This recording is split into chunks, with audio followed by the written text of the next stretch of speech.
Hey, everybody. Welcome to another episode of Unplug IT. I'm your host, Stephen Rose. Thanks for joining. This week, lots of news made by the announcements from Jeff Teeper and the OneDrive team on a updated OneDrive client. Now, I was part of the OneDrive team for many years. Um, was incredibly proud of the amazing work that the engineering team did to move us from the groove.exe client to the more modern client, being part of the known folder move and folder backup, getting that feature to parity out to Mac. All of that was great. But after that, there wasn't a whole lot about OneDrive. It just sort of went through a lot of, hey, we're making it better, better, better. And it was so great to see an announcement out about new features, new functionality, and really helping to move that platform to the next level. So I thought it would be fun to bring an old friend of mine, Sherry Oswald, to join us. She is a MCT, and I've worked with her and the MCT folks for many years. She is a productivity and an option expert and a whole bunch of other stuff. So, Sherry, take a moment and introduce yourself to everybody. Hi, I'm Sherry Oswald. I'm a Microsoft certified trainer, and they call me Shortcut Sherry because I love keyboard shortcuts and productivity. I've been in this space for about 20 years, working with SharePoint before it was called SharePoint, and of course, OneDrive is built on SharePoint, so that's my first love. And happy to be here Yeah. today and share all the new announcements. Very cool stuff coming out. Absolutely.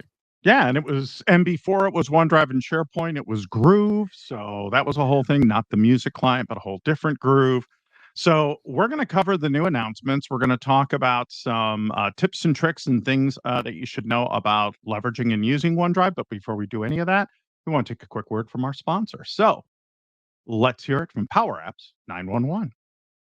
Thanks, Stephen. Just a reminder to all of you, if you have Office 365, you have the Power Platform. Power Platform is a low-code, no-code platform that lets you build your own apps, workflows, reports, all without writing any of that hard code. If you want to learn more about it, you can go over to training.powerapps911.com. We've got on-demand training, we've got live training, we've got private training, we even have a whole immersive university program, or heck, we'll even do the project for you if you don't want to get your hands too dirty. All right, back over to Stephen.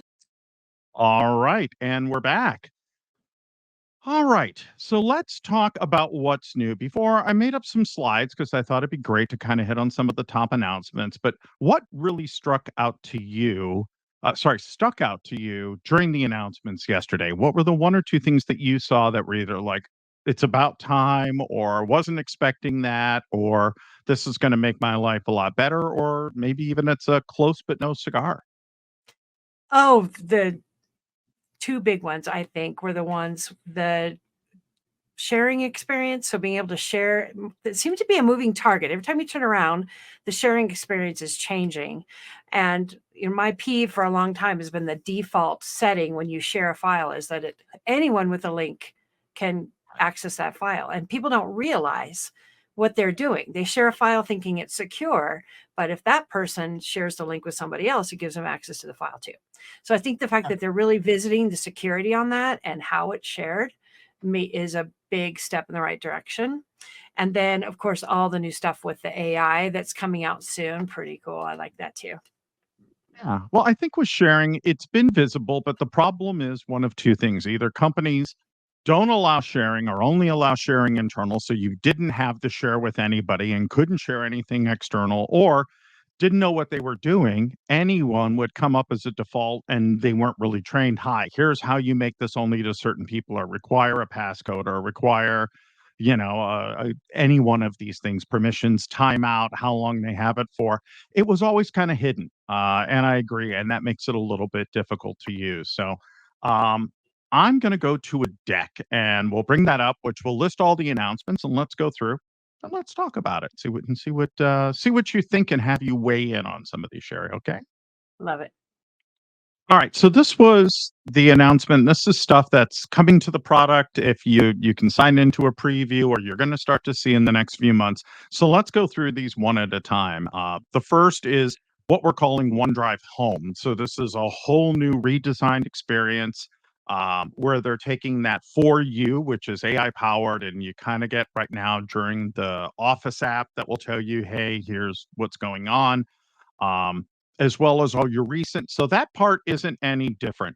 What they have now done is done a add new, and I like this. You can get to the OneDrive directory that you want to be in, and you can upload an existing file or folder from your machine or create a new file or folder right from there. So if you think about it, you go into Word, you create something, you then go to save, and then you pick the OneDrive folder where you want it to sit. Now you're kind of doing it in reverse. So, Sherry, as a trainer, which is easier for folks, do you think? Is it, or do you think it's going to be different for different people with a new way to create documents and store them in OneDrive? I think the best thing about this is it's meeting people where they work and how they work. So if they want to work from Word or they want to work from OneDrive, they can work from either one and they get the similar experience. In Word, the desktop version, when you say new file, you get an opportunity to pick a template. There are thousands of templates out there that I think are one of the best kept secrets of Office. And people don't know that they're there. They don't know to leverage them. Well, now it's actually surfacing directly in OneDrive as well. So you do a new Word document and you're presented with options for templates you get a preview of them. You can kind of look at them and see if they're going to meet your need. You can back out of it and pick something else, or you can start from scratch. So that's for Word, Excel, PowerPoint. All of those templates are available now in the web. I think that's awesome. Awesome. Favorites, so you can favorite files in OneDrive or across any of your Microsoft 365 apps. That's all of your web apps. People, you can now see that there. Filter meetings. I like this one. Browse by meetings, which gives you a view so you can see what was shared in various meetings and look back on that. So if you could say, hey, I had a meeting last week, or I was out of town and I missed some meetings, by simply clicking that, you'll see what was shared in there. And quick access, which navigates you to SharePoint sites that you frequently work out of. So, what do you think is going to be the biggest game changer with this new design for most folks? And again, looking at it as someone who's training people all the time, what is going to be the one feature that you're going to say, if you use this, this is going to make your life better? I think it's the shared and favorites, keeping in mind that everything is security trimmed in Office 365. So you can't find or locate things that you don't have the permission to see. And maybe that's Right. something somebody shared with you from their OneDrive, or something that was in a SharePoint site where you're collaborating, or in your Microsoft Teams, which underneath Teams is the SharePoint site that's hosting all the documentation. And being able to find that content no matter where you are, from basically your documentation home is now OneDrive home. It's not just, I don't have to go to SharePoint to look for things. I don't have to go to Shared to look for things. It's just going to surface for me. And being able to Right. bookmark those, because I'm thinking of my users that come in and their computers completely littered with their files on their desktop. And I'm like, do you know how vulnerable you are? Your favorite, most Right. important things are on your desktop. Well, Right. now, regardless of if it's mine or yours or somebody else's, you can favorite them. And basically, it's like that little dashboard of your favorite things and stuff you use all the time. Love it. All right.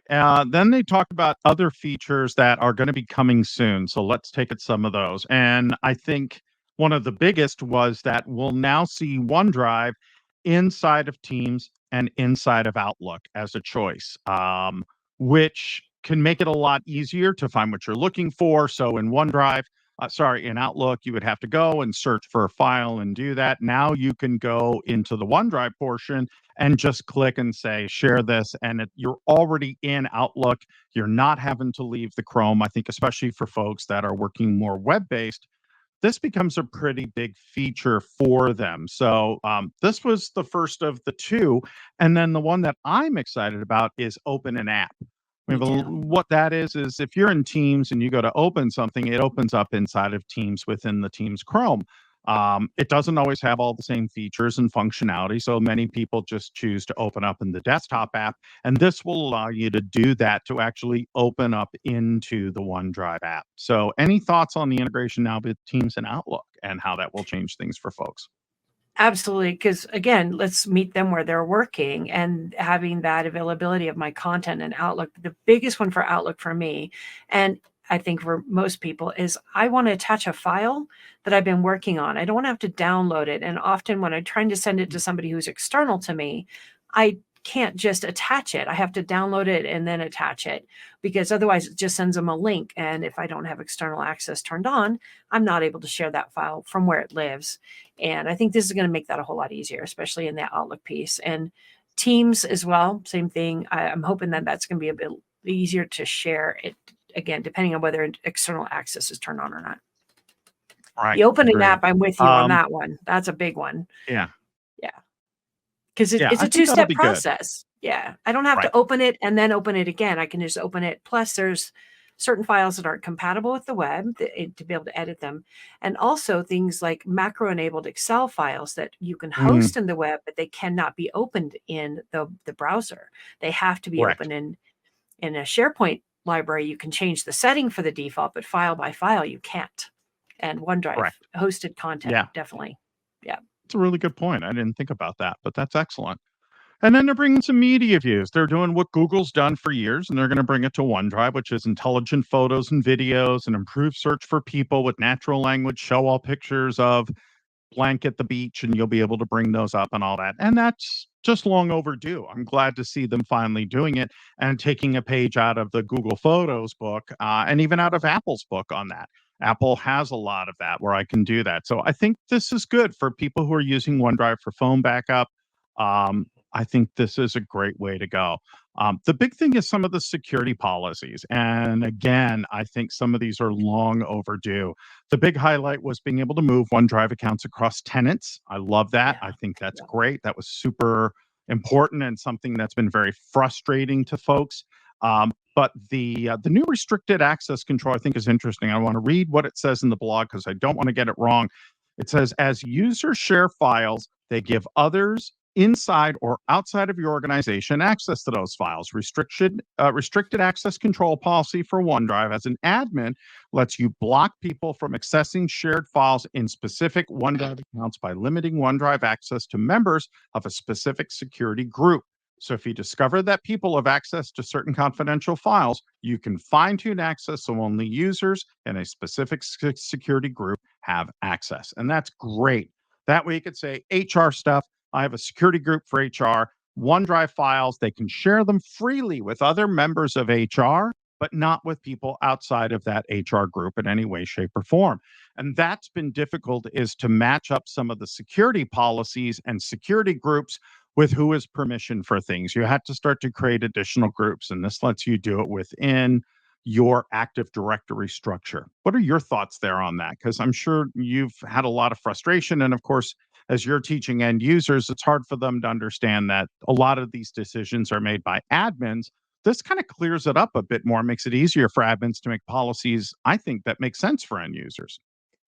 All right, so lots of security policies, granular control access, restricted controls, the moving OneDrive accounts across tenants, which has been long overdue for a long time. But I like these new restricted access control. This is where IT can say, hey, based on a Azure security group, Azure AD security group, I can say HR can only share files, this whole group of files, only with people from the C-level execs in HR. It cannot be shared with anyone else, no matter what their default policies are outside of that. So I think this is great. You can set it for specific groups. You pair that up with the block download policy. So you can set it for sites, not at an organizational unit. So which files are browse only, which ones people have access to. Again, I think this is something long overdue. And one of the big things that we find is that end users often don't understand why they don't have access to be able to share something or do something. And that comes from IT. And sometimes IT doesn't understand that it's set for least permissive by default and people can share anything anywhere. So how do you, first of all, what do you think of these features and how do you explain this to end users when they ask you, oh yeah, we can't do that within my company, and they ask why? I think it's a double-edged sword. I think it's going to prevent people from doing bad things inadvertently, which is good. but it's also going to prevent them from being productive because things are going to be blocked and it's not under their control anymore what they share and they don't share. Somebody at another level that doesn't do their job is making decisions for what they need to share. And so I think there's got to be some more collaboration between the different work groups to make sure that you're enabling people and not blocking them from doing what they need to do. But I like some of the proactive error messages because I know personally I've received external sharing links and then I have to put in a passcode. Well, I don't get the Right. email that tells me what the passcode is. It's very frustrating when you're just trying to get your work done and you're waiting for some process to Yeah. happen in the background. But, them saying, this is going to an external user and they're going to, it lets you know as you share it. Right. These are some of the limitations so that you can get in front of that with the person that you're sharing it with. I think that's going to be helpful. But yeah, I for me, agree. it's a double edged. I got to see it in play. Yeah, no, I agree. And then what's in all this final to the collaboration insights and the data export for OneDrive saying collaboration insights allows IT to say, hey, this person has been sharing a lot of files externally. We should take a look at this. And, it's looking for patterns across sharing. Where there's lots of little files or an excess of confidential files, et cetera. I'm interested to learn more about this feature and how the collaboration insights is going to work and if it's part of any of the Viva or any of those sort of aspects. And a data export for OneDrive Sync is great for those people who are not using Microsoft tools, but maybe using Confluence or Cloud or ServiceNow, et cetera, where they can put those reports into the same tool that they're using across all of the different products. So I think that that's great. And of course, Copilot is the thing. So they will be bringing Copilot to OneDrive. So, Sherry, what are your thoughts on Copilot? I'm still a little mixed because a lot of people feel it's this I'm going to turn it on and it's going to change my life and do some really great, amazing things. And I think people are forgetting that A, it's expensive. You're looking at $30 to $40 a user on top of your E3 or E5. You have to have 60 users minimum signed up for Copilot, but you got to go in and go clean house. There's some great stuff. We chatted with Caruana in our last episode and talked about all the things you need to do to prepare for Copilot around security, governance, etc. And now we're adding OneDrive to the mix. So, what are your thoughts kind of on Copilot as a whole? Is this something you want to see people jump into quickly? You feel it's great. You want them to maybe take a little bit of time and see where it goes. What are your thoughts? I'm cautiously optimistic about Copilot, but I'm with you. There's a lot to it, and the cost for me, everything is a trade off of time or money. So Right. if it saves people time, then it's worth the money. But if it's going to be an inhibitor, then probably not a great choice. But when you're working with people, you have to train Copilot. You can't just like randomly ask for what you Right. want. Eventually, it has to learn, and it's learning as it goes. And of course, Skynet always kind of comes into my head. It's like, when is it going to go? When is it going to become sentient? But I'm hoping people Right. use it as a tool and not a crutch, because instead of being proactive and creating a good architecture behind the scenes, they just kind of make another big document dump that people can't find anything in, and they don't care what they say because Copilot will find it for me. That kind of thing. Mm. I'm concerned that the architecture is going to suffer because that was the original SharePoint was just a huge document dump. People couldn't find anything, and you have to have good architecture in order for it to work correctly. No, absolutely. And I think the problem is because there are so many different work style, you have older generations that still rely on email as their place to store all their data and information. You have younger generations that are using chat and Slack and Teams, et cetera, as their place to store everything.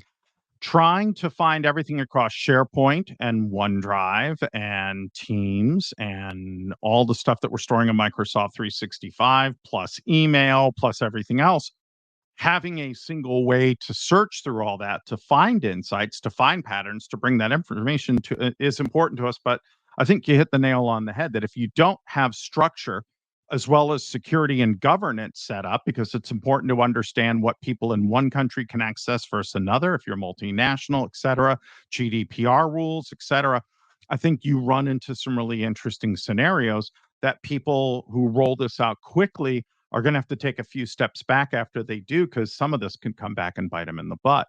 So I agree. I think double edged sword is exactly the way to put it. Yeah, So and let's take a Teams, step back. saw that with Oh, Teams, no, right? go We ahead. saw Teams sprawl, Yeah, when everybody was we're creating still a seeing team. team You get sprawl. a team, everybody gets a team, and you had thousands of teams for like hundreds of people. Yeah. It comes down to planning and architecture and creating a workspace that's usable for everybody. And I think the important word there is planning. It's not just putting it out. I think we all saw that with, when COVID hit and we got rid of Skype for Business, gave everybody Teams, didn't do a great job of training people on Teams, Mhm. and IT and owner leadership was wondering, why is everybody using Teams the same way they use Skype for Business? They're just using it for chat and calling. They're not using it for collaboration because they were not taught how to use it for collaboration. You can't take Right. people that have been using email for collaboration and say, oh, this is new and different. Go figure it out and it'll make life better because Microsoft said it will. And there's a lot more to it than that. Yes, it can, but there's all of this other stuff that has to be done in place. So I think learn from what you learned when you did Teams and what you would do differently if you're looking at Copilot and making that investment, because the investment you need to make for Copilot is financially considerably more than you did for Teams, unless you did a ton of Teams rooms and things like that. So I think it's going to be interesting. Now, Yeah, and, speaking and of now you got. OneDrive, Go ahead. I no, no, think you're go ahead. going where No, I no, was no, going. no, no, Go no, ahead. no, go ahead.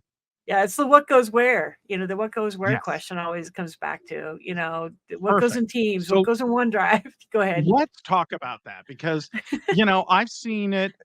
People try to simplify it as much as saying my work goes in OneDrive and our work goes in SharePoint. Anything I'm working on stays in OneDrive, and then I'll drop it into SharePoint, and that becomes we.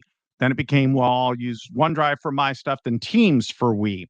But yet people are still sending copies of files, people, via Outlook, and having 5 or 6 different copies, or they have a OneDrive copy and a Teams copy and this and that. So, first of all, if somebody says, "When do I use Outlook or OneDrive or Teams or SharePoint?" How do you answer?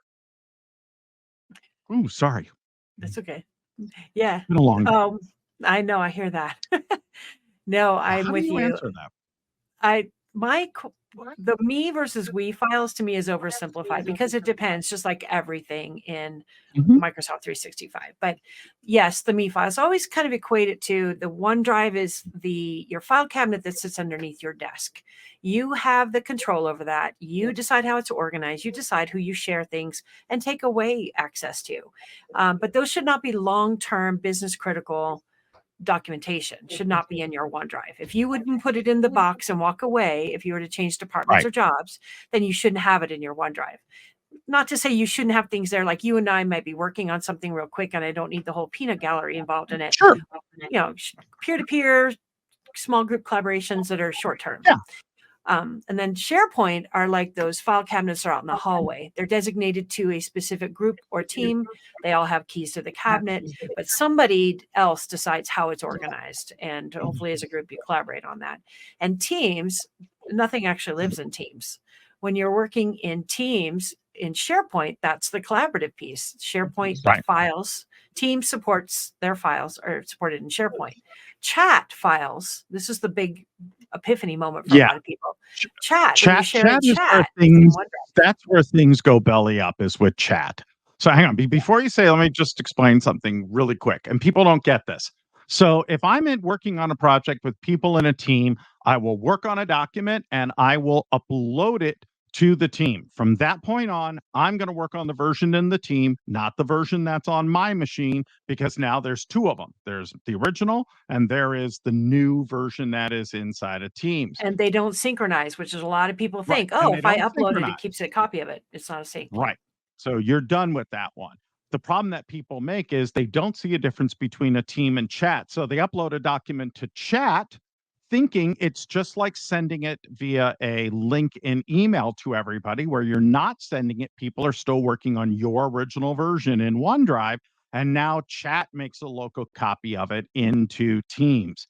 And now you have 2 versions. You're working on one, they're all working on another one, the one that's in the team, and things don't come together. So, what is your advice around that? And what do you tell folks? Because that's where things get messed up, is not understanding that as soon as you add something to a team, there's now a version in that team, and that's now the new truth, not the one you were working on. Different from email with cloud files. Yeah, don't share it, move it. Don't use the move option. If let's say you and I are working on something, and now I want to put it in the team, I'm not going to keep that original copy. I'm going to move the one that I have, and it keeps the versioning. So you have that available to if you ever had to revert it back. So that's the Right. best thing. Don't download and upload, because now you've got a snapshot of a copy in the new library. Right. Where if you move it, you still get the version history, which is great. But I Right. think, And then you can always go into files, move it to files, and then grab the link and then drop that into the conversation or chat. Hi, here's the template for whatever we're working on.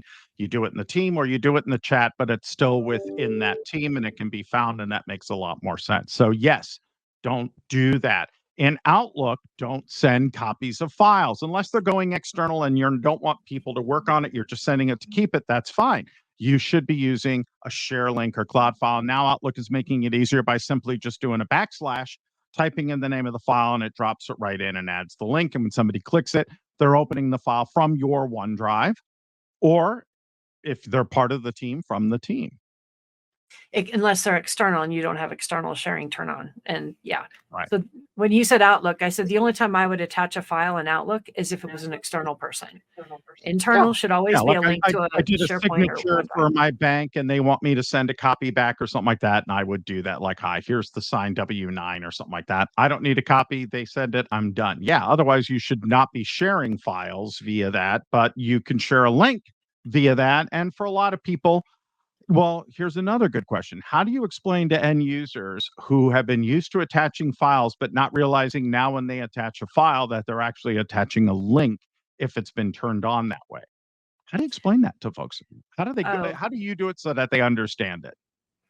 I That I'm make them not look at actually attaching a physical file, I'm attaching a link. Yeah, I make them look at the link. It's like, look at what you're doing. Don't just go on autopilot.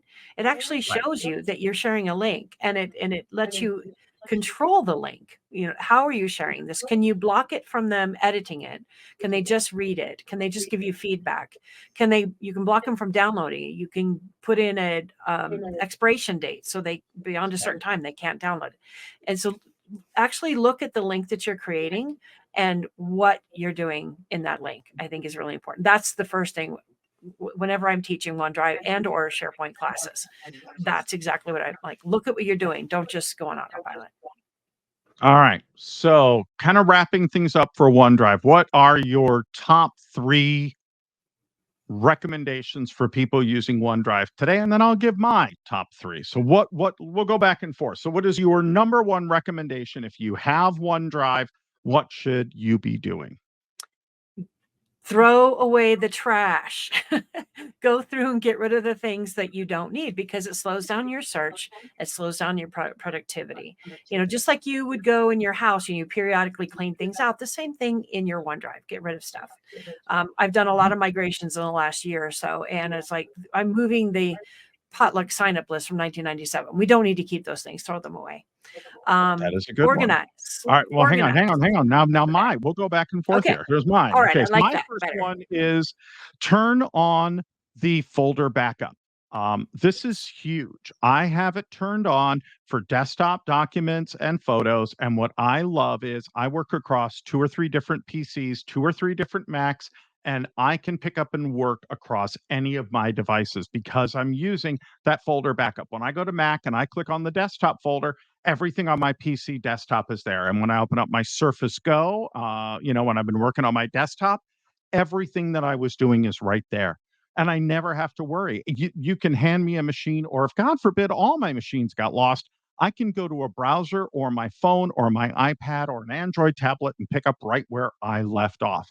This allows my world to follow me and to know that my world is online, secure, and accessible. So the folder backup, known folder move for Mac and PC is huge. So that is my number 1. All right, your Yeah. number 2. Well, to reinforce your number 1, that's because your My Documents, your the documents, the pictures, and the desktop Yeah. are your Right. 3 folders that go wherever you go, right? Right. Yeah. Yeah, it basically moves those to the cloud, and the only way that you know it is by seeing the little cloud icon that tells you if it's in the cloud local. and that's it. But it's all right there, and it's accessible from everywhere. It's great. All right, your number 2. Organize your stuff and think of the old, if you were in a file cabinet, we're limited to a drawer, a hanging file, and a manila folder. If you had to move things back into a paper world, everything in a web environment should be within 3 clicks. That's the usability standard. So if you think about that, in the paper world, we had a drawer, a hanging file, and a penaflex or a manila folder. You wouldn't have a manila folder Right. inside a manila folder inside a manila folder. So reorganize your stuff so you can get to it within 3 clicks.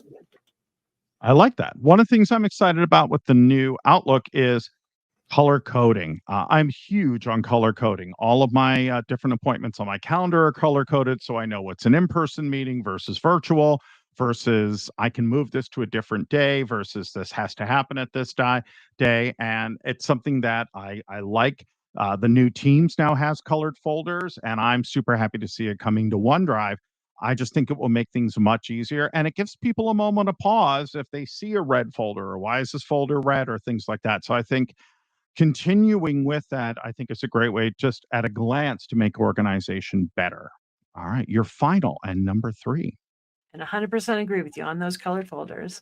Probably my third one is to use the selective sync. Bring things onto your local device, just in case you happen to lose connection to the internet and you don't have access to your content. Being able to have that content that you need that's critical. And you can add or remove whatever you need at any given time. If you're working on a specific project, you sync it now and then you just leave it back on the server. What I love about what's coming on OneDrive now is you can control from the browser now. You don't have to go into the desktop to decide which files you keep offline. And I think that Right. was that to me was a big one. It's like, because Yeah, most that people was don't know how another to do that in Windows. right. And that was another big announcement is offline files. That's something that Mark Cashman and I talked about in List. But for those of you who have been saying, I really want to use the browser more, this is going to be the game changer, because you'll be able to get into your OneDrive files and work with them while they are offline, while you don't have an internet connection. And then as soon as you do, those things will sync. And that's been the problem, is having to think ahead of time. What do I need to have local on my desktop, this and that? But through the browser, you have the cached versions that are there and that you can start to work with. So I think this is going to help people who have been wanting to drop the desktop apps and move more to a browser based world. I think this is really going to help, and we're seeing the apps move up. Sherry, this was awesome. How do people find out more about you, or reach out to you, or connect with you, or hire you, or any of the wonderful things that they may want to do for you or with you? I'm on shortcutsherry.com is my website. My company is Power Up Learning, so poweruplearning.com. And we specialize in change management, adoption, and we call it learning. Training to me is kind of like, you can train a dog to repeat what you do, but what I really want is for people to learn and incorporate and be empowered by their technology and not just learn click steps. So that's always our goal. So we try and figure out what are the things that we can make easier in your life. And as Shortcut Sherry, it's my job to make your job easier. Awesome. And I've known you now for 12, 13 years, and you are so incredibly involved with the Microsoft Certified Trainer MCT community, with the community in general. You are someone who people can reach out to across any social media. You'll get back to them, respond. You are super engaged with the community. I know I appreciate it. You always make time for folks. So I will tell you, if you need help, you need hints, you have a question, reach out to Sherry and she will absolutely get back with you. I will guarantee that 100%. So thank you for being such a huge community advocate, customer advocate, and all the good stuff you do, and for sharing all your insights today. I think it's really helping folks. But the bottom line is, if you have not played with OneDrive, if you're still on Box or Dropbox or Google Drive, or God forbid, all you're using is just the Apple Share Cloud Share product, check out OneDrive. You're already paying for it, and it is super powerful. It's great, and I guarantee it's going to do what you're paying for from these other companies. And if there is something missing, Jeff and his team are always very open to hearing it. Same with Jason Moore and all the rest of the folks. So, any final words before we sign off here, Sherry? No, just want to say thank you very much for having me. It's always a pleasure to work with you, and I can't wait till we can hang out together in person again. I agree. Well, I am going to send you one of these. So hang on. Uh-oh. I already have the Steven socks. Oh, no. Yeah, that's Nuts. from the old show, but now I have cool new stickers, and I have these. Oh, wow. I love that. That's perfect. Perfect. with the name of the show. So I will send you one of the cool new mugs, which will at least 3 to 4 times a day keep you from having to say that. And for those of you who want one of those mugs, write me. Tell me why you deserve one of those mugs. Have you been retweeting what I've been twittering and Xing, and or have you watched the shows or had ideas or pitched in? And if you have some good stuff, you can catch me at Stephen L. Rose on Twitter. Maybe I'll send you one of those. But Sherry, you're definitely getting some and some of the new stickers. Thanks again for joining. Awesome. Thanks, everybody else. This has been Stephen Rose from Unplug IT. Thanks for joining. We'll see you all really soon. Take care. Bye-bye.